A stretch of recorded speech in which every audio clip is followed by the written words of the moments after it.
On a cold, gray morning in London, Christine Wheeler sat on a wooden bench at Victoria Station, clutching a cup of coffee that did little to steady the trembling in her hands. The cold wasn't the only thing making her shiver. It was life itself, slipping through her fingers like sand. At 34, she had lost her job as an advertising designer just 2 weeks earlier, after a massive round of layoffs. The night before, she had received a letter from her landlord giving her 3 weeks to vacate the apartment. On the table in front of her, her phone displayed yet another rejection email from a company she had applied to. People bustled around her, but she felt like she was walking through fog, her own breathing louder than the city noise. There was a suffocating sense of helplessness, a feeling of being a burden, not to anyone else, but to herself. Her mother had passed away a year earlier, and her relationship with her father was distant at best. Friends? Most had faded away with time, changing priorities, and long silences. That morning, she remembered something her mother once told her. In your hardest moments, look for the smallest thing you can do, and do it with everything you have. Then do it again. The words were just a memory, but they lit a small corner in her heavy mind. Christine returned to her tiny flat and sat in front of her laptop. She didn't have the energy to apply for full-time jobs, but she decided to write a single article about her experience in creative work and post it on LinkedIn.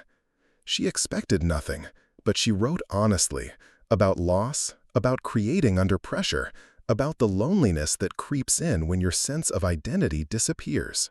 2 days later, she received a comment from a content director at a small digital marketing company. "Would you be interested in writing freelance articles for us? We love your style." It wasn't a huge amount of money, but it was something, a step, a beginning. The following months were hard. She worked from her kitchen, long hours, writing for websites and platforms. She learned quickly: SEO skills, catchy headlines, self-marketing. She read at night and studied successful writers in the morning. Many times she cried when her articles went unnoticed, but she kept going. There were countless moments when she wanted to quit. She often asked herself silently, "Is this all I'll ever be? Just a struggling freelancer trying to make rent in a shared flat?" But she had made herself a promise, never to go back to zero. James Alden, a former colleague, was the first to offer real support. He had read one of her articles and sent a message. "You don't just write, you reach people. Have you ever thought of turning your writing into a podcast?"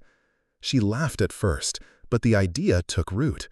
She borrowed recording equipment from a local library and recorded her first episode, inside her wardrobe, about losing her job.